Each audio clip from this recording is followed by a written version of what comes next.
Bom, e hoje é quinta-feira, dia de Quinta com a Pátria aqui no Bom Dia Agro, e hoje quem nos faz companhia é Cristiano Palavra, o diretor da Pátria Agronegócios. Meu amigo, seja bem-vindo, é um prazer mais uma vez recebê-lo aqui no Bom Dia Agronegócio. Bom dia para você.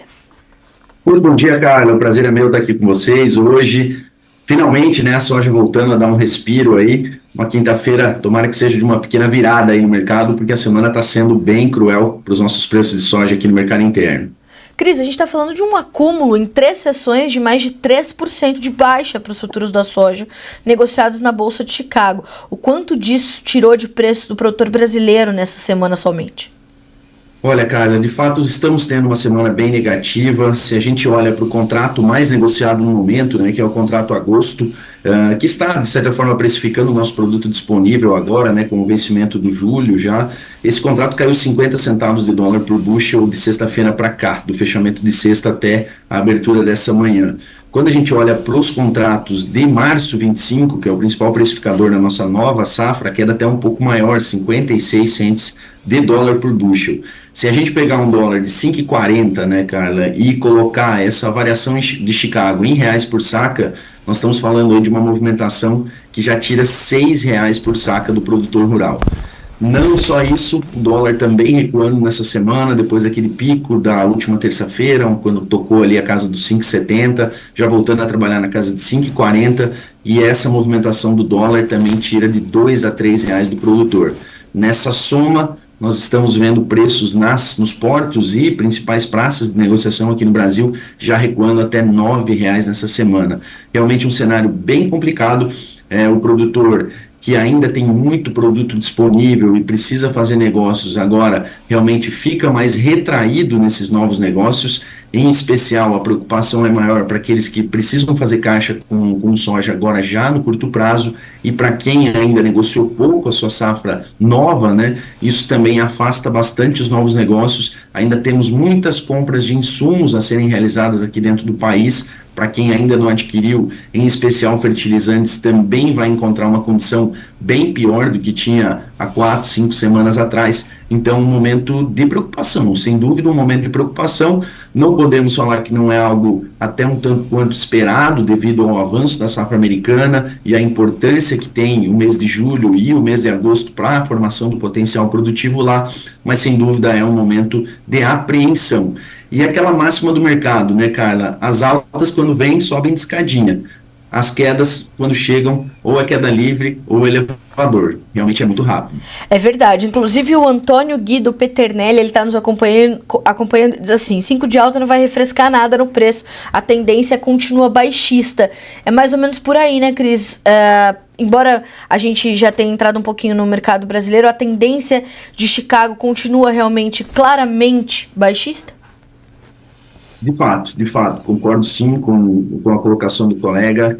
Como a gente estava conversando aqui nos bastidores, Carla, nesse momento a gente entra no que se chama de sazonalidade negativa para Chicago, né? Normalmente Chicago tem um suporte que dura ali durante o fim da colheita no Brasil, até o início da safra americana, até a consolidação dos campos americanos, e daqui para frente, se a gente pegar o histórico dos últimos 23 anos, a gente vê que esse é um período marcado realmente por uma pressão realmente ao mercado, um momento mais negativo ao mercado. E é bem característico ali do pós-feriado de 4 de julho nos Estados Unidos, que foi na última quinta-feira. Então, realmente, esse é um momento em que normalmente Chicago sofre uma pressão, trabalha mais no negativo. Como nós temos uma safra americana caminhando bem, isso fica ainda mais evidente. E não só olhando pelo lado da oferta, a gente observa também que as exportações norte-americanas seguem bastante fracas, né? O produto brasileiro ainda mais competitivo. A gente vê algumas vendas esporádicas sendo registradas ao longo das semanas para a safra nova deles. Então, essa falta de demanda sobre os Estados Unidos afeta os estoques, né, da safra velha, vamos dizer assim, safra 23, 24, que inclusive vão ser atualizados amanhã com expectativas de novo aumento, e também esse bom desenvolvimento da safra por lá afeta a projeção de oferta para o próximo ano. Então, são dois fatores: demanda da safra atual, somada à oferta da safra nova, que realmente colocam Chicago nessa tendência mais negativa para agora.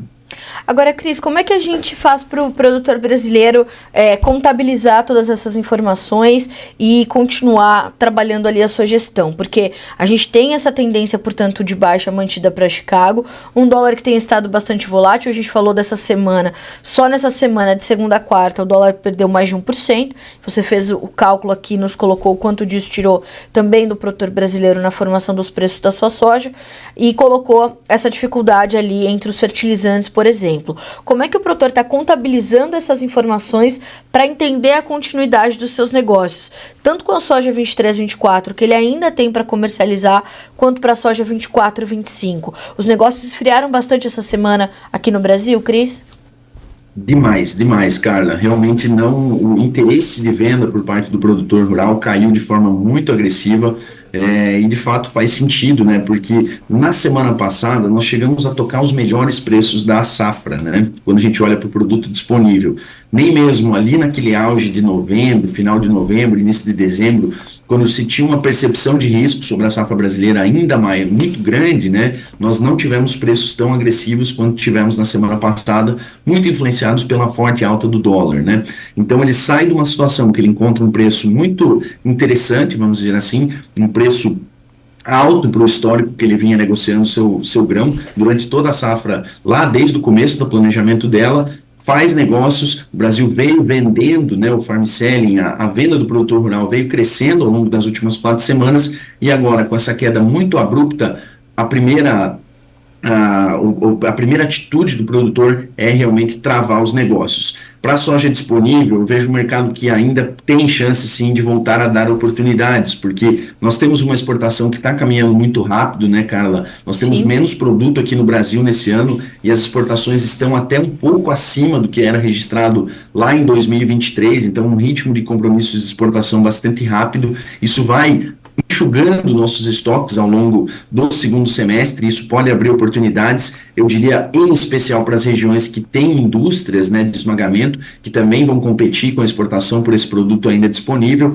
Já quando a gente olha para a safra nova, aí as preocupações são maiores, e realmente como o produtor tem mais tempo também para essa negociação, travam-se os negócios e realmente ele sai do mercado nesse momento. Isso não quer dizer que ele vai encontrar uma condição muito melhor na frente, porque, como falamos, a sazonalidade negativa está começando apenas. Chicago rompeu um patamar de suporte que ele não rompia nos últimos 2 anos. Chicago veio tocando esse patamar de 11,20, 11,30, 11 baixo, né, por várias vezes, e só agora realmente que ele operou abaixo dos 11. Isso abre até um gap técnico ali para novas quedas, né? Era isso que eu queria entender. Ao romper, portanto, esse patamar, ele pode encontrar mais esse fator técnico, se é assim que a gente pode chamar, né, Cris, para continuar cedendo, portanto.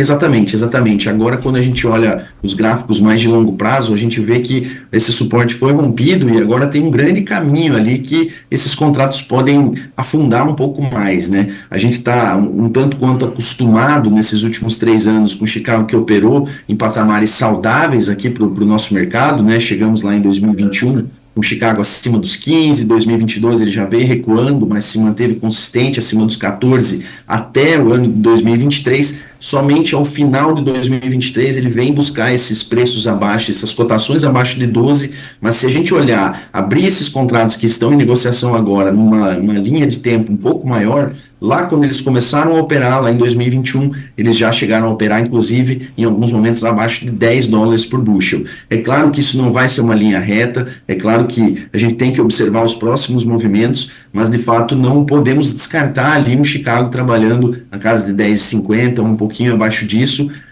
Temos as movimentações dos prêmios que subiram ao longo dessa semana, mas em níveis bem menores do que as quedas de dólar e Chicago, mas realmente olhando para a ponta Chicago, que é totalmente influenciada pela safra americana, eu vejo sim um risco do mercado piorar daqui para frente. Cris, a gente tem uma possibilidade de a demanda ser atraída pela soja americana por conta desses patamares mais baixos que se observam no mercado futuro norte-americano?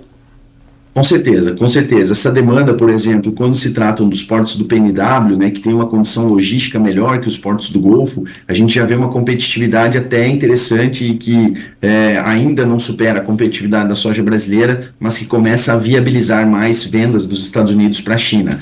Já quando chegarmos ali nessa janela entre setembro e outubro, esse movimento deve ganhar intensidade, porque realmente os prêmios nos Estados Unidos tendem a ficar mais baixos, né, enquanto os nossos prêmios aqui tendem a subir ao longo do segundo semestre. E os prêmios subindo por aqui, é ali que é dada a competitividade de cada local, né, já que Chicago é o mesmo para todos. Então, com essa evolução contínua dos prêmios aqui no Brasil e uma entrada maior de oferta colhida nova, né, uma nova oferta colhida nos Estados Unidos, isso deve se intensificar. Por enquanto, os Estados Unidos ainda não é muito competitivo, por isso até essa expectativa de que amanhã o USDA pode cortar novamente um pouco das exportações totais americanas da safra velha, isso seria jogado realmente para estoques maiores, mas quando a gente chegar ali em outubro, principalmente, aí sim a soja americana entra com mais competitividade no mercado, o que é natural também. A gente não tem toda essa soja para continuar com um ritmo de exportação tão agressivo como estamos até agora.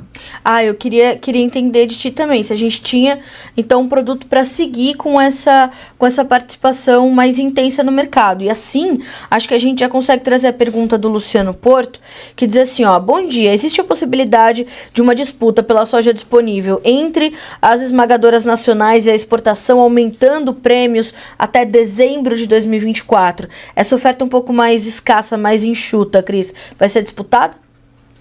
Vai sim, cara, vai sim. Por quê? Se nós pegarmos os dados médios aí de produção, o dado da Pátria é um dado mais baixo, né, do que outros do mercado, a gente fala aí em torno de 143 milhões de toneladas produzidas, mas a gente pode trabalhar até com um dado um pouco mais alto, vamos falar aí em 145, 147 milhões de toneladas, o dado, por exemplo, da Conab. E a gente considerar uma projeção de exportação entre 88 ou até um pouco mais, 92 milhões de toneladas, a gente colocando esse número ao lado de um consumo interno que já se aproxima da casa de 57, 58 milhões de toneladas, com os estoques que a gente carregou da safra passada, a gente vê que o estoque para o final do ano vai ficar bastante baixo, cara. Nós vamos ter um estoque na virada desse ciclo 24 para 25 bastante baixo, e isso vai gerar sim uma disputa entre o nosso mercado interno e as exportações. Por enquanto, ambos têm produto disponível, o produtor ainda tem bastante produto na mão, a nível nacional, né, especialmente no centro-sul do Brasil, as cooperativas ainda têm bastante produto em balcão, as próprias indústrias que já vieram comprando ao longo dos últimos meses têm seus estoques, têm o produto em balcão ainda a ser precificado, mas principalmente quando a gente chegar de setembro em diante, a expectativa é que o nosso ritmo de exportação diminua, porque de fato não há soja suficiente para a gente exportar mais de 100 milhões de toneladas esse ano, como foi em 2023. Qualquer número próximo ou acima de 90 milhões vai colocar os nossos estoques bastante apertados ao final do ano, e isso gera assim uma disputa por esse produto no nosso mercado interno. Cris, quando a gente olha para isso, esses estoques que podem ficar mais enxutos também, pode acabar sendo um fator de suporte ou de fôlego para o mercado brasileiro nessa transição da safra 23-24 para 24-25, que promete ser uma safra grande, claro, caso claro, o clima se confirma em boas condições, nós tivermos ali uma situação de investimento pelo menos médio do produtor para fazer uma lavoura talvez mais econômica, mas ainda assim garantindo uma produtividade ok. Há perspectivas muito grandes, muito robustas sobre a safra brasileira 24-25. Esses estoques de passagem talvez mais ajustados podem dar um fôlego nessa entre-safra? Podem, principalmente sobre o produto disponível, tá, Carla? A gente vai observar ali, mais ao final do ano, algo que é muito tradicional de um descolamento realmente ainda maior entre os contratos futuros, né, negociados ali para a safra nova, especialmente de fevereiro em diante, né, quando entra a maior parte da colheita, em relação a esse produto ainda disponível. Só que a gente vai ter distorções realmente de preços regionalmente, isso é bem comum nessa reta final de cada ano, né? Especialmente porque nós temos regiões mais industrializadas, onde as indústrias vão pagar melhor por esse grão, porque se elas tiverem que comprar em outra região, elas vão ter um custo logístico mais alto, então faz mais sentido, né, realmente ela pagar mais por aquele grão que está mais próximo dela, e a gente começa a ter descolamentos regionais de preços. Isso gera realmente variações muito abruptas entre as regiões brasileiras. Mas, de fato, todo ano a gente tem, sim, esse descolamento, a gente vê um aquecimento sempre do preço para quem segura mais esse grão lá para o final do ano. Porém, assim, são oportunidades mais pontuais, Carla, e realmente o produtor não pode ficar contando muito com isso, porque se a gente chegar lá também em outubro, novembro, com um plantio já muito saudável no Brasil, as indústrias já começam a se planejar com um produto novo, e isso gera uma preocupação ali de não termos uma reação tão significativa. Temos que lembrar também de um outro fato, Carla. Muitos dos produtores que carregam esse grão para uma venda muito mais ao final do ano, eles carregam esse produto no balcão. Balcão é o quê? Já o produto em mãos da indústria ou da cooperativa que vai fazer esse processamento. Então, esse preço ofertado a ele não é o mesmo preço do mercado disponível, que tem esses preços mais atrativos, é um produto que está em mão do produtor. É claro que ele teve um custo grande, né, para carregar esse produto até lá. O produto no balcão, ele já não tem essa reação tão grande, e normalmente a maior parte do produto que chega ao final do ano sem ser precificado no Brasil, ele está no mercado balcão, e aí essas oportunidades ficam bem mais limitadas ao produtor. Bom, Cris, quando a gente olha para tudo isso, com essas oportunidades limitadas, a gente consegue trazer... É possível, né, a gente pensar numa espécie de orientação para o produtor que principalmente está olhando já para a safra 2024-25 e fazendo os seus planejamentos, sua estratégia. Ele tem que ter atenção a pontos específicos. Você citou a questão dos fosfatados, né? Nós temos ali uma corrosão nas relações de troca por tudo isso que aconteceu aí principalmente nessa última semana. Como é que a gente consegue trazer alguma orientação para o produtor que está nos ouvindo e está planejando a safra 24-25? Olha, cara, um ponto bem importante a ser citado é que, é claro, tem muita coisa pela frente, mas na nossa visão, os bons momentos do mercado já passaram, seja nas compras como também nas vendas. Então, o produtor, ao longo desses últimos meses, realmente precisou de ação para aproveitar esses momentos do mercado, e até nós tivemos dificuldades nesse ano com a liberação de crédito. Isso atrapalhou bastante muitos produtores que têm uma preferência enorme, né, por primeiro contrair o crédito, depois buscar o mercado para fazer suas compras à vista, né. Também tivemos uma dificuldade em relação ao mercado de milho. Muitos produtores contam com a receita de safrinha para finalizar suas aquisições para o próximo verão, e esses produtores acabaram perdendo um bom timing de compra, especialmente do potássio, lá mais ao começo do ano. O fósforo, nesses últimos 50 dias, já subiu mais de 15%, uma oferta muito limitada de MAP, por exemplo, aqui dentro do Brasil. Os preços seguem subindo. Então, assim, bons momentos do mercado já ficaram para trás, especialmente nas compras, tá, Carla? Sim. Mas daqui para frente, o que eu poderia dizer como orientação ao produtor? É uma mentalidade muito focada em altas nesse momento são muito mais oportunidades do que tendência, Carla. E isso é uma coisa que a gente tem sinalizado muito aos nossos clientes, de que qualquer alta gerada por um movimento mais especulativo em Chicago, ou qualquer risco climático que apareça no radar e que movimente a ponta da Bolsa Americana, ou uma demanda sobressalente, ou momentos de demanda sobressalente que puxem prêmios um pouco melhores, ou o que aconteceu nas últimas semanas com o dólar, que trouxe ele a patamares bastante altos e que trouxe altas nos preços da soja.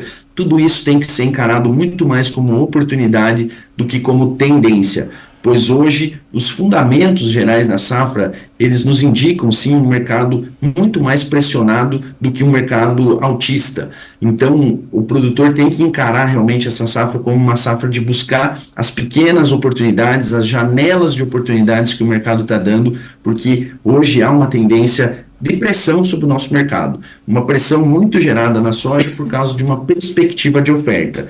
Quando fala assim, perspectiva de oferta, ela pode ser frustrada, mas eu lembro sempre, a chance de uma safra dar certo, ela é maior do que de uma safra dar errado. E as condições climáticas que se desenham para o Brasil nessa nova safra costumam ser mais favoráveis. A não termos um fenômeno climático intenso nesse ano, nem para a Laninha, nem ao Ninho, costuma ser bom para a nossa safra.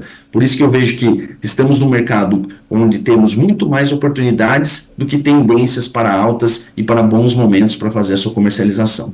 Não, genial a sua análise, Cris. Eu acho que essa frase a gente tem que trazer todos os dias, né, para o produtor ter essa consciência de que ele está num cenário onde essa máxima é bastante verdadeira. Há muito mais chance de uma safra dar certo do que de dar errado. Se isso acontece, né, Cris, é preciso continuar focado em gestão, em ferramentas de comercialização para garantir margem. O Márcio Eno, que está nos acompanhando, ele fala isso, ó, garantam suas margens. Menos cabelo branco, faz bem para o coração. E se o preço vier a subir, tem ferramenta para isso também. Essa também é uma dica de ouro, né, Cris? Garantir a margem e usar o que hoje está disponível no mercado para garantir esses melhores momentos, que você vai poder aproveitar esses melhores momentos se eles vierem a aparecer no mercado, né?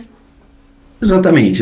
Existem ferramentas, vários tipos de ferramentas que o produtor pode estar utilizando, seja junto às tradings, seja junto ao mercado financeiro, né, nas bolsas, mas eu diria também que também a conscientização de uma margem um pouco mais apertada esse ano vai levar o produtor a fazer negócios melhores e até trabalhar um pouco mais com segurança, né? Como o Márcio colocou, né? Menos cabelo branco, menos preocupações. Acho que temos que evitar ter que virar um torcedor no mercado, né? Virar um torcedor no mercado é muito difícil, né? A gente vai ficar torcendo para quem quebrar esse ano? Sul, Mato Grosso, Argentina. Então, realmente ficar contando com isso é uma coisa muito ruim. Ou chegar também, acho que todos lembram o sufoco que foi, né? O mês de janeiro, o mês de fevereiro, aquelas quedas agressivas, vendas muito baixas. Então, realmente, a gente tem que se preparar para um cenário que hoje não sinaliza ali algo tão favorável ao produtor. É claro que o mercado é extremamente dinâmico, né, Carla? A gente não pode descartar um fator novo chegando que possa melhorar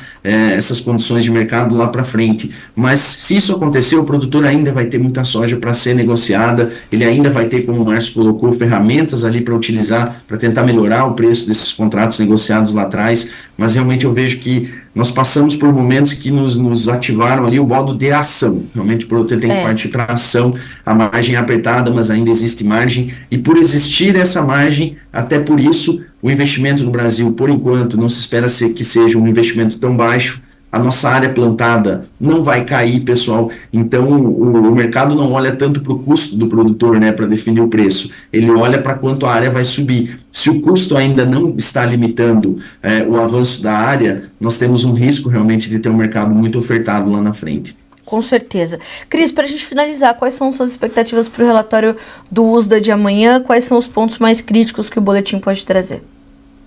Olha, eu diria que dois fatores principais aí vão tomar mais atenção do mercado. Para a safra nova, eu não acredito em mudanças muito significativas, até pelo caráter, né, conservador, que a gente sempre fala do USDA, acho que ele não vem ainda a mudar os números de forma consistente para os Estados Unidos, né, ele vai captar aquela mudança diária, né, que foi publicada ao final de junho, isso vai ser refletido no relatório de amanhã, então a gente pode ter um pequeno incremento aí na produção de milho, né, devido à área que superou um pouquinho a expectativa e o número lá de março. Podemos ter uma pequena retração para o número da soja, nada significativo, porque até em relação a março o número ficou aí 100 mil hectares a menos, não é nada significativo.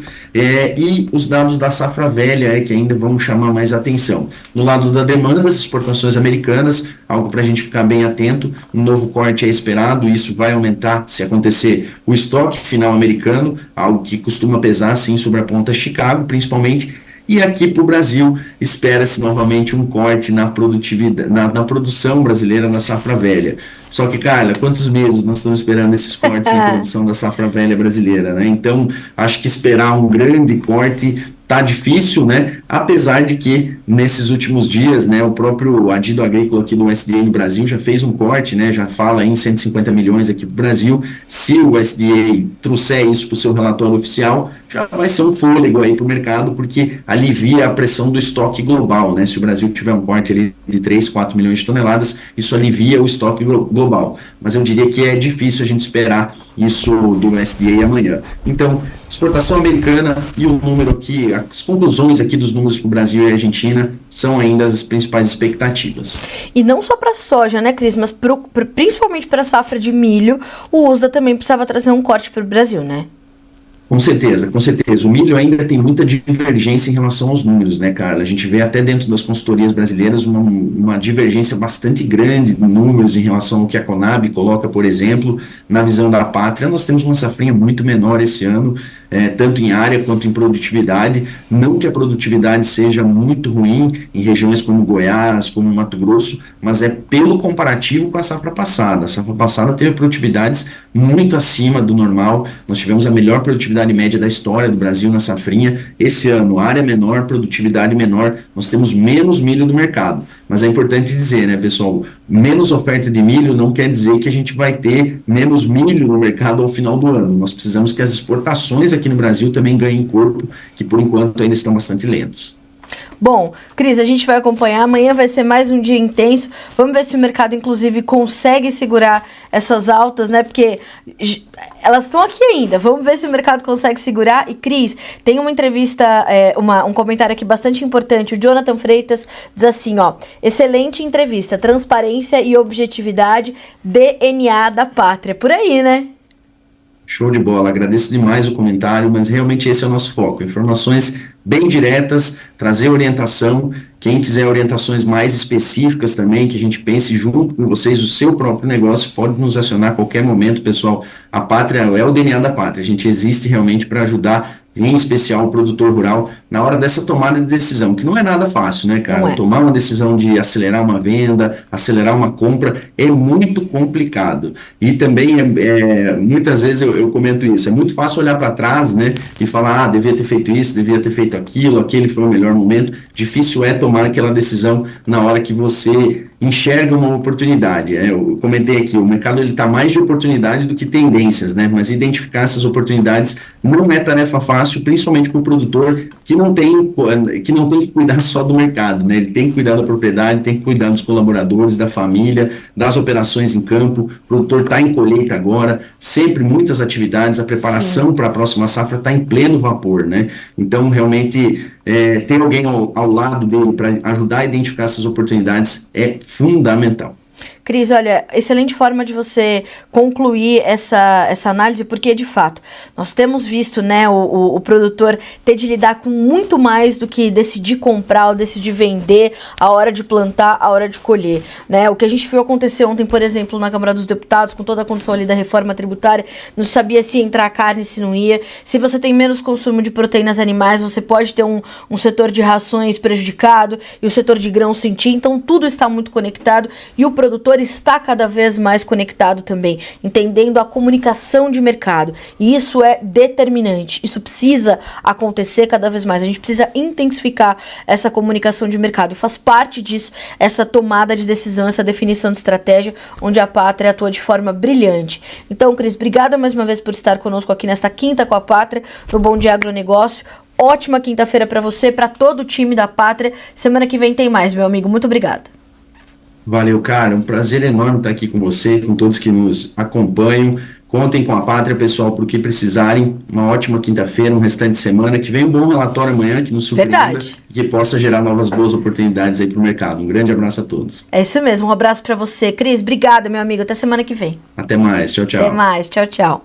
Bom, senhoras e senhores, 9h09 pelo horário oficial de Brasília. Quero agradecer também o comentário do Cleiton Panisson, que traz um ponto importantíssimo. Ele diz o seguinte: as margens nos Estados Unidos, Illinois, por exemplo, que é o maior estado produtor de soja dos Estados Unidos, estão negativas. Segundo o Farm Doc da Universidade de Illinois, eles vão ter que acionar os seguros com soja abaixo de $11 por bushel. O Farm Doc da Universidade de Illinois é um documento que traz ali custos de produção, dados de área, séries históricas. A Universidade de Illinois é como o CPEA para nós. É uma referência completamente importante para o produtor americano e para nós que, claro, acompanhamos o mercado nos Estados Unidos também. E o entendimento. O Vlamir Brandalize falou sobre isso ontem, quando analisou essa soja abaixo dos 11. Ele dizia pro João Batista o seguinte: ó, João, nós estamos em uma situação, eu diria, o Vlamir falou, até melhor do que a dos americanos, que já estão operando com margens negativas em algumas regiões produtoras com essas baixas tão agressivas como as que se apresentaram essa semana.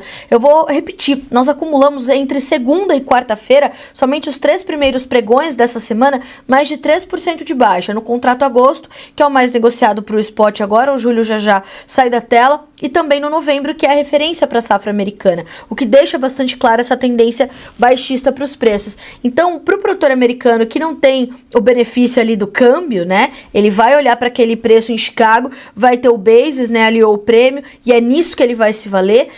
Ele tem preços que estão mais pressionados de fato e vão sentir essa dificuldade da margem. Então, as nossas margens, inclusive para a safra 24-25, em especial para aquele produtor que conseguir garantir uma produtividade média ou até acima da sua média, que fizer uma boa safra, vai ter boas margens. Informações que complementam essas ótimas análises trazidas pela Pátria nessa quinta-feira. Então, é fazer as contas e a gente vai detalhar um pouco mais dessas informações da Universidade de Illinois, viu, Cleiton? Obrigada pelo seu comentário, foi pontual para esse momento.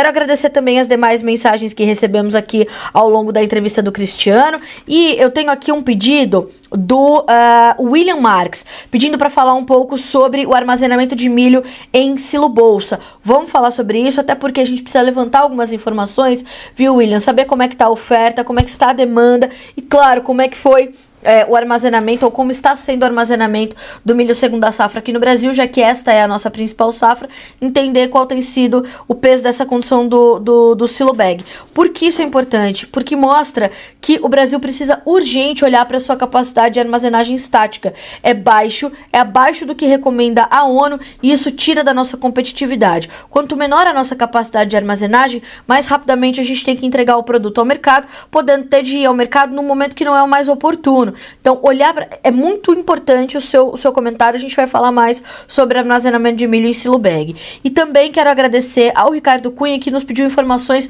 sobre o suíno. Vamos colocar isso na pauta de amanhã. Então, amanhã vamos falar de silo bag, vamos falar de suíno, vamos falar dessas margens americanas. Amanhã vamos detalhar as expectativas para o relatório do USDA. Chega às 13 horas de amanhã. Então, no Bom Dia Agro, a gente faz uma parte ali só para as expectativas do relatório e juntos a gente acompanha a divulgação desse relatório às 13 horas, horário de Brasília.